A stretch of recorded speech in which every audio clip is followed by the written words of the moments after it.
अर्धनारीश्वर की अद्भुत कथा। प्राचीन समय की बात है, जब सृष्टि की रचना आरंभ हुई, तब यह स्पष्ट था कि सृष्टि का संतुलन पुरुष और स्त्री शक्ति के सामंजस्य पर आधारित है।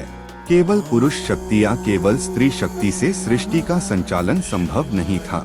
इसी रहस्य को समझाने के लिए भगवान शिव ने अपने स्वरूप में अर्धनारीश्वर का अद्भुत रूप धारण किया। एक दिन माता पार्वती जी ने भगवान शिव से पूछा, प्रभु, आप सदैव ध्यान में लीन रहते हैं, संसार में नारी की महत्ता क्या है? जब आप ही सब कुछ हैं, तब नारी शक्ति की आवश्यकता क्यों? शिव जी मुस्कुराए और बोले, देवी, जब तक शक्ति और शिव का मिलन न हो, तब तक सृष्टि चल ही नहीं सकती। मैं शिव हूँ और आप शक्ति हैं, बिना आपके मैं शव मात्र हूँ। लेकिन पार्वती जी पूरी तरह संतुष्ट नहीं हुई। उन्होंने कहा, प्रभु, यह सत्य मैं तभी स्वीकार करूंगी जब आप मुझे इसका प्रत्यक्ष प्रमाण देंगे।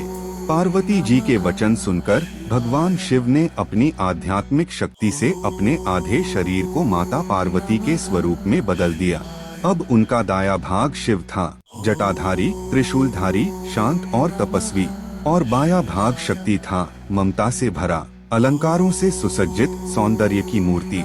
इस अद्भुत दिव्य रूप को देखकर पार्वती जी विस्मित हो उठीं। चारों ओर देवताओं ने भी इस अद्वितीय दृश्य के दर्शन किए। शिव जी ने कहा, देखो देवी, यह अर्धनारीश्वर रूप दर्शाता है कि पुरुष और स्त्री दोनों एक दूसरे के बिना अधूरे हैं।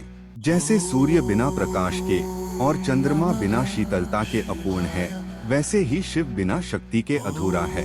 भगवान शिव ने आगे कहा, सृष्टि का संचालन पुरुष और स्त्री के संयुक्त प्रयास से ही होता है। पुरुष शक्ति ज्ञान, तप और स्थिरता का प्रतीक है, जबकि स्त्री शक्ति सृजन, करुणा और ऊर्जा का प्रतीक है। जब ये दोनों एक साथ हों, तभी जगत में संतुलन और सामंजस्य बना रहता है। पार्वती जी ने विनम्र होकर भगवान शिव को प्रणाम किया और उनकी इस गहन शिक्षा को समझा। उसी दिन से यह रूप अर्धनारीश्वर कहलाया। अर्धनारीश्वर की महिमा। एक आध्यात्मिक संदेश, यह रूप हमें सिखाता है कि जीवन में संतुलन आवश्यक है। दो समानता का प्रतीक, पुरुष और स्त्री दोनों ही समान हैं और एक दूसरे के पूरक हैं। तीन, भक्तों के लिए आशीर्वाद, अर्धनारीश्वर की आराधना करने से वैवाहिक जीवन में प्रेम, समृद्धि और संतुलन बना रहता है। अर्धनारीश्वर की पूजा विशेष रूप से महाशिवरात्रि और नवरात्रि के समय की जाती है। भक्त शिव और शक्ति दोनों का संयुक्त ध्यान करते हुए यह मंत्र जपते हैं, ओम अर्धनारीश्वराय नमः। अर्धनारीश्वर का स्वरूप हमें यह गहन सत्य सिखाता है कि शिव और शक्ति केवल दो रूप नहीं, बल्कि एक ही ऊर्जा के दो पहलू हैं। संसार में सृजन, पालन और सहार सब तभी संभव है जब दोनों का संतुलन और एकता बनी रहे। इसलिए अर्धनारीश्वर केवल एक देवता का रूप नहीं, बल्कि जीवन का परम सत्य है।